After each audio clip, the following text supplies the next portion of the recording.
You can be disciplined, high-performing and driven, and still be running your business on a dysregulated nervous system and borrowed energy. Today we are talking about energy capacity in later life entrepreneurship and why working with your biology and not against it is the difference between grit and grace. I'm joined by Nikki Antonaccio, trauma-informed women's health coach, who is a former professional dancer and bodybuilder, who works with high-performing women to stabilise hormones, nervous systems and performance before ambition turns into exhaustion. I'm Ildiko Seely, your routine and performance strategist, and this is Routine is Revenue, where we connect your personal health routines directly to your business and career performance.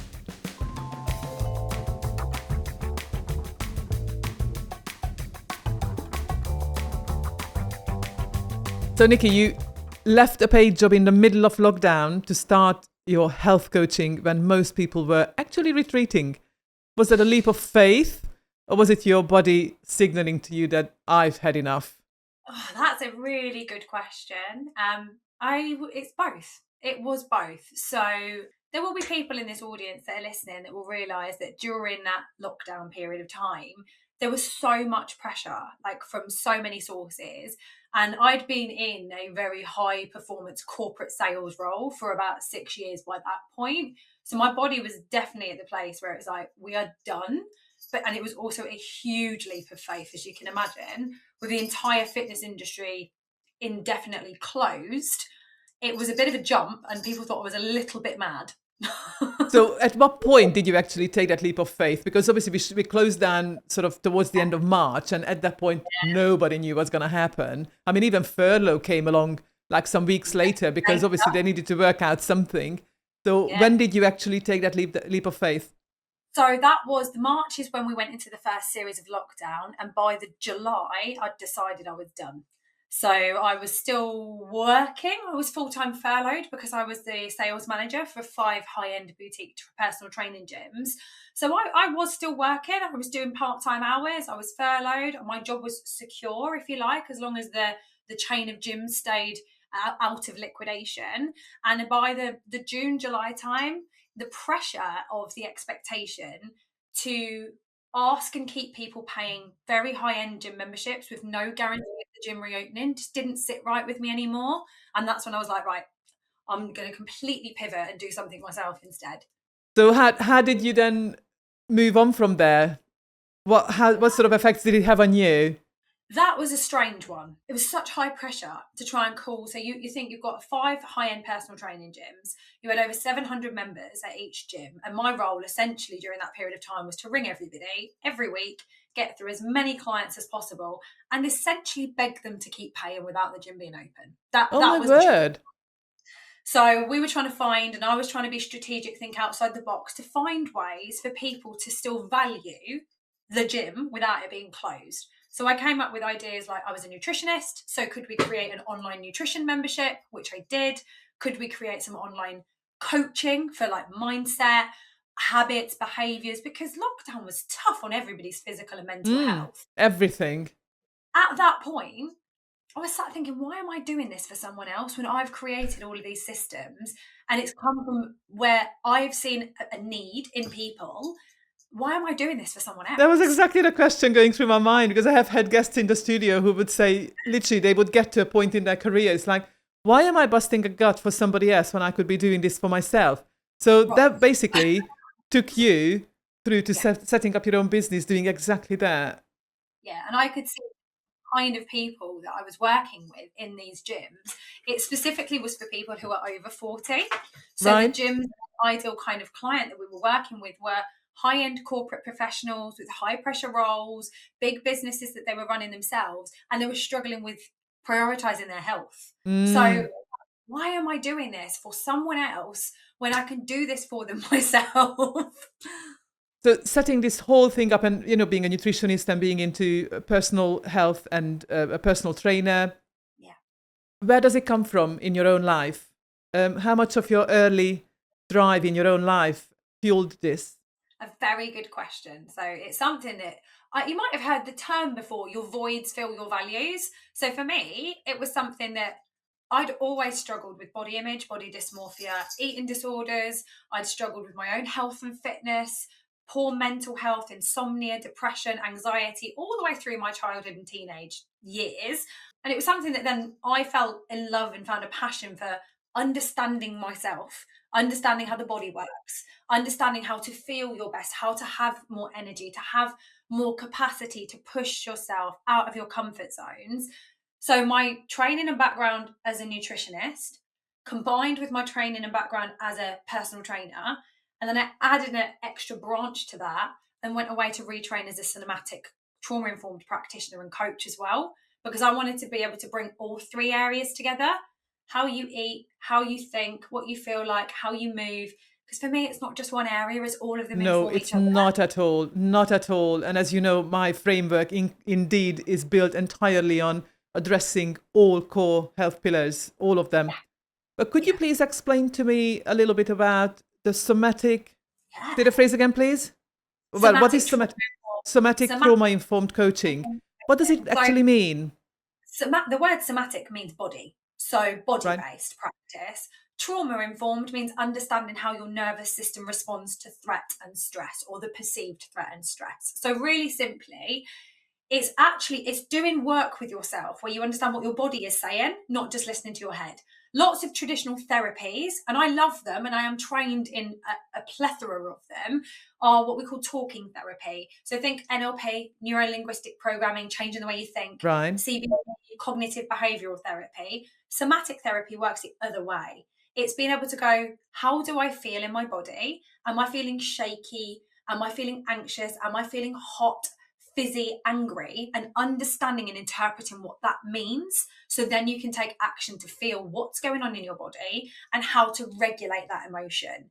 So if we link that to how that turns up for the high performing people I work with, if they're numbing out in an evening, drinking alcohol because they're stressed from the day, if we can catch that upstream and recognize that when that person is feeling like they've got a fluttery chest and tingly fingers, they know that they are overstretched, we can then find a coping mechanism to help support their health instead of something to numb them.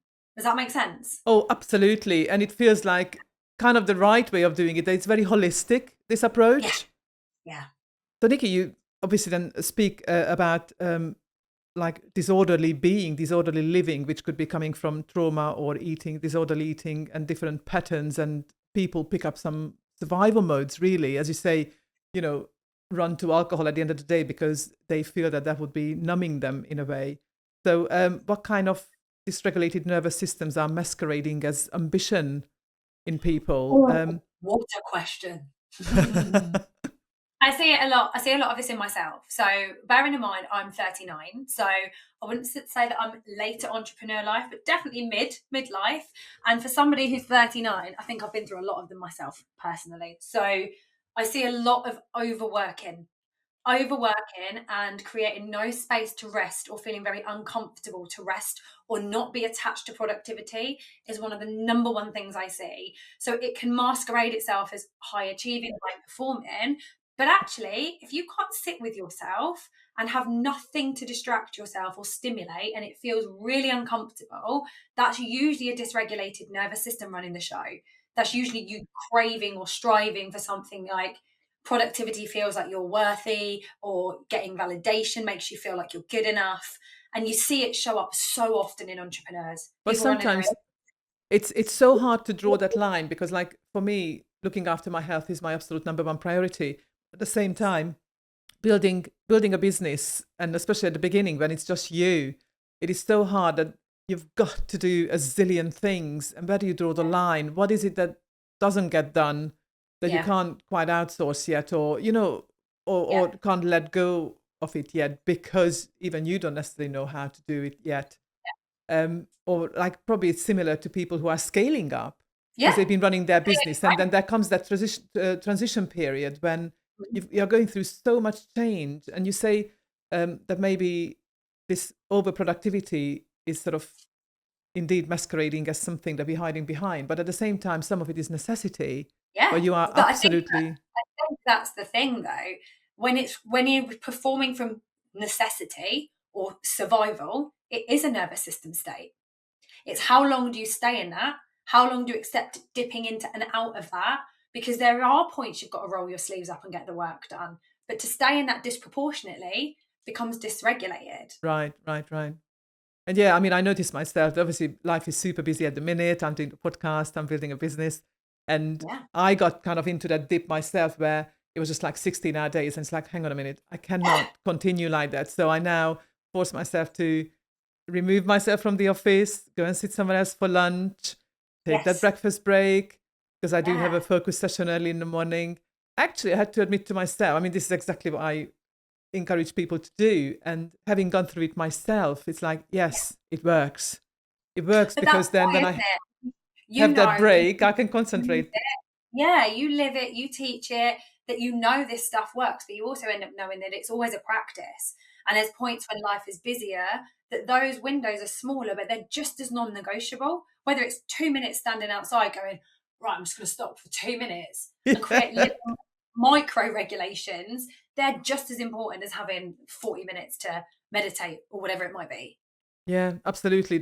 Especially the micro breaks, they are so super important.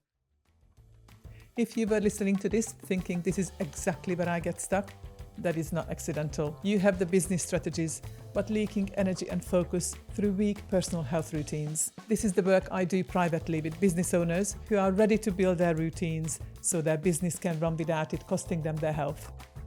So if you look at what you do now with your clients, as you mentioned, you help ambitious, mainly women, or do you work with both men and women?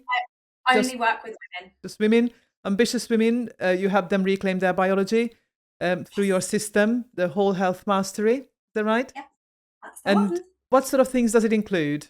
Oh, so it's very similar to what you were saying earlier, actually. There's three pillars of health from my perspective, from the years of what I've learned and experienced and the education. Empowered nutrition is one of them. So being empowered to make your own choices around what works best for your body, your health, your energy, your hormones, and your capacity. Not what some 20-year-old fitness influencer has told you, not what you've read because somebody's told you that fasting is good for you, what actually works for you. So that's one element. Things like what to eat, how much, vitamins, minerals, fiber, micronutrients, and actually understanding that yourself. Then you've got the second pillar, which is what I call the best version yet strength system. So this is all about your body. This is about what exercise is best for you, what feels good in your body, how and where can you create resistance training in your life that's enjoyable because of the benefits that when it comes to hormones, bone density, longevity, movement, flexibility, menopause. And then you've got what I genuinely feel is the biggest underpinning of both of those, which is the nervous system reset. So that's understanding your nervous system. What happens when you get emotional, when you get triggered, how to move up and down through those states and experience a full range of emotions without disproportionate coping mechanisms. Yeah, So and those this is, three elements come together to create whole health mastery. wow, I mean, this is really something that is not common knowledge until you really start to look into this and actually receive support like what you offer. It's it's not something that we practice every single day, is it? No, I mean, Do you? nobody teaches this stuff. Like when you're growing up, no one talks about it at Mm. school. We have this whole system that affects everything consciously and subconsciously. We don't even know about it. Have you thought about campaigning to include this in biology lessons? Yes, I Let's do that. Let's start a campaign. have. So in your experience, how does true energy capacity look different for a woman in her 40s, for example, compared to their 50s maybe, or even compared to earlier decades in their lives? And Yeah. especially sort of in terms of sustainable work output, because obviously we're talking about business people here. From my own personal experience, what I've experienced with clients, been doing this for 10 years now, how that decade's disappeared. There is a difference between that kind of intensity versus direction is what I'm going to say. So Okay. intensity wise, we might see in say 20s, 30s, the ability to just push through every hard element of period of time where it might be launching or starting your own business or building, and just being able to do that with very little sleep, living off caffeine, staying up too late, working all weekends, and your body kind of deals with it until it doesn't. Yeah. What you see is a difference when you start seeing things like early perimenopause, which I'm going through, perimenopause, menopause, for women specifically. Instead of that push that we've always been told, just do more and it will sort things out, you actually have to learn when to pull back, which is what I call the concept of knowing when to have some grit versus grace, and knowing when to have those in equal measure, so you can actually allow yourself to get adequate recovery, to pull back, to be able to push forwards. Because when you are resting, when you are better slept, when you are fueling and eating properly, and when you're giving yourself adequate breaks, whether that's because you're not going to the gym one day or you're taking half a day off work, you're actually more productive, and that energy becomes more sustained and more regulated, instead of massive peaks and massive troughs. So we start seeing a more regulated, consistent energy, as opposed to these big ups and downs. Is that making sense? Oh, absolutely. Absolutely. I mean, it's like you're reading out of my own training book. Yeah, I was really looking forward to this conversation because I haven't been paid to say that, I promise you. because our ethos and our values and all of that, it's so aligned. So yeah, that makes every little bit of sense, but to me at least, and hopefully to our listeners as well, but certainly obviously to your clients and to my clients as well. So if we move forward onto how to work with our biology, Yeah. so high-performing women often power through fatigue, as we mentioned already. They power through the stress signals, the hormone chaos, because we just do, don't we? And we just sort of go through it like, that's it, just keep going because that's what it takes. But as we established, that's not quite right. So what are the first biological foundations that you stabilize with your clients? Would it be metabolism, their nervous system regulation? Would it be their sleep, hormones? What do you address first before you even talk about scaling or performance or any business issues? So it's different for each person. So to say that out loud sounds quite strange, but if somebody comes to me and they're not sleeping, that needs resolving first. Like, there's so many women I meet just don't get good quality sleep, broken sleep, hormone changes, bathroom trips, you name it. That's one of the biggest foundations. If you think of it like a pyramid, like the hierarchy of needs, sleep, stress and recovery and hormones are the biggest chunk that has a ripple effect on everything else. Before we even start looking at how you eat, what you eat, whether you're going to strength train or do running or what supplements you're going to take, the biggest underpinning of everything is your sleep, stress and hormones. So if one of those three areas is really sort of standing out as an area that needs like a cog that needs oiling, that will have the biggest positive ripple effect on everything else first. So if someone's stress levels are excessively high, you will also probably see that they're not sleeping very well, and vice versa. So if they're not sleeping, they're going to be more emotionally reactive and less stress tolerant. And the hormone piece is a whole nother beast. Well, yeah, gosh, that's an entire different podcast. Never mind a different episode. Yeah, it's essentially what we're looking for is to create what you call homeostasis. So that's a happy internal environment. And that includes being well rested, well slept, knowing how to regulate stress response. So you feel appropriate stress, but it also drops away appropriately too. Right, okay. For the woman listening, like myself, who is not sleeping because of the night sweats and stuff, I mean, apart from HRT, I literally have no idea what to do about it. But at the same time, we are all capable and ambitious.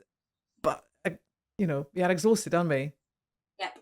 So instead of needing more discipline, what is one practical stabilizing solution could you advise us to take on board right now, today, this week, to somehow try and deal with these hormonal changes but obviously the changes that are going through in our lives? So like you said, I'm going to give you two little ones instead. Just listening to yourself. If HRT is not something that you can take or would be willing to, but you are struggling with night sweats specifically, vitamin E is very good to help with night sweats. So that's just a little supplement. So if you're struggling with night sweats particularly, vitamin E is really good to help try and manage the dilation of blood vessels that creates the hot sweats themselves. So that's just a little tidbit over there for you. Makes you wonder why nurses don't tell you this, or the GP. That's a whole nother topic I could get on. to just shut that Pandora's box back. Yeah, swiftly. put that Pandora's box back in. And then on like a broader perspective, this might sound strange, although in the context of the conversation we've had, it probably doesn't.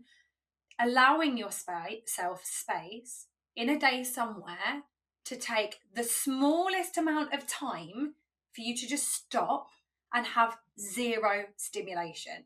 And that's going to feel very uncomfortable if you're used to being a high overachiever in a go, go, go setting.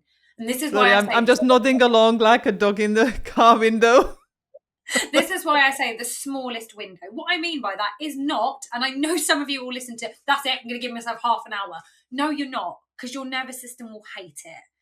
You probably need 60 to 90 seconds to just sit. And I mean, no phone, no TV, no Netflix, no book, no audiobook, no podcast, because your nervous system has to learn how to land and settle so you can gradually teach it that to rest is not a threat. Would you recommend this little micro break once a day, several times a day? If you can do it more often than you don't, and that is being really vague on purpose. Daily would be great, but I am hesitant to ever give an overachiever a set amount of times to have to achieve something, because they will try and exceed it. Yeah, I mean, I know it is so difficult to sit down and do nothing. It's almost impossible. Absolutely. But I'm just sort of thinking that it changed my life dramatically, and that's not an okay. exaggeration. Like, I would sit down in an evening and I would put a 2-minute timer on because I feel like I have ants in my pants and it feels uncomfortable. I would put a 2-minute timer on, say, Alexa, right? I would ask her to time me for 2 minutes so I didn't have to have a digital product in front of me. Oh my God, did it feel uncomfortable to start with? But when I started getting okay with it, the panic attacks disappeared. The anxiety in my chest seemed to lift. I didn't feel like I had a knot in my stomach anymore. Emotional eating stopped. I was sleeping properly. Like, it was night and day. Oh, wow, that's amazing. I'm just trying to think, how can I tag it onto something? Because I'm very big on micro breaks. So when I finish a task or have the timer on the computer and I see I'm coming up to an hour and a half on something, I then force myself to stop, go to the toilet and stuff. But I could actually tag on a little 1 minute sit down on the sofa when I come back down from the bathroom kind of thing, just to have that little micro break. To work it in the day for somewhere that works for you. For me, it was always the end of day. Like, when I finished doing my end of day report, updating what I'm going to do tomorrow, I would turn all the digital stuff off in my office and I would just sit in silence for 2 minutes before leaving the room so I could land. So I could transition between the day and the night time. Oh, that's really interesting, because that gives it a very different angle as well, doesn't it? That's fabulous. That is such a brilliant little bit of advice. Cool. That is something I'll implement today. I mean, I've got a 6-hour train journey ahead of me today. That's a lot of sitting doing nothing. Not true. I have my laptop with me, so yeah, I do utilize my time. But yeah, come sort of 7 o'clock or thereabout, I just switch off, and then I actually brought my cross stitch with me, so I can do that a little bit on the train. But to wrap it all up, you quite rightly say that no amount of success feels stable if health is an afterthought. And I completely 100% share that with you. But if someone doubles their revenue this year, but continues to burn the candle at both ends biologically, what is the long-term cost to both performance and lifespan, in your opinion? There's so many studies now that's not even in my opinion, that literally, I can't name them off the top of my head, but that kind of burnout culture literally shortens your life. If we get into the science behind it, you have things called telomeres on the end of your cells, and the quicker they are used up, the quicker that cell dies. And stress is one of the number one contributing factors that shorten telomeres at a faster rate than they should be. So you age quicker, your organs age faster, and biological breakdown and essentially decay happens faster.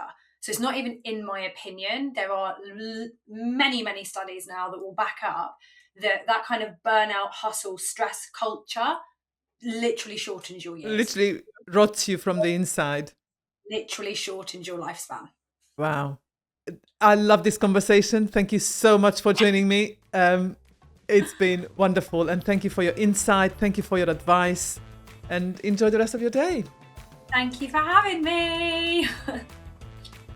If this episode has shown you where weak health routines are costing you revenue, your next step is simple. Ask yourself this question: is your business draining your energy faster than it grows? If the answer might be yes, I invite you to book a conversation via the link in the show notes. If this conversation made you think, please subscribe, leave a comment, and listen again. If you would like more information on the topic or my guest, all information is in the show notes. Remember, your business will only ever be as healthy as you.